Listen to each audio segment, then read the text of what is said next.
Jam ku adus barang dienggo anti air. Weh, kali anti bayar. Copoten sik. Nggih, Pak. Wis, ndelok tak gawane. Mangke dipek ora. Aku ora ndek milik kamu. Jam koyo ngono nggon aku keh banget. Wis.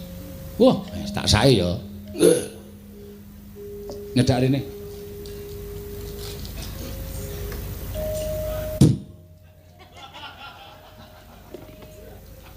Katno kula wonten dawuh penenten.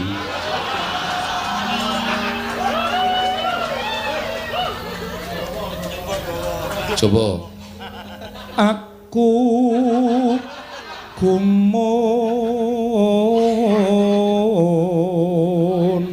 piye matur nuwun menawi kowe kok bali serak meneh ning nek nggih nyuwara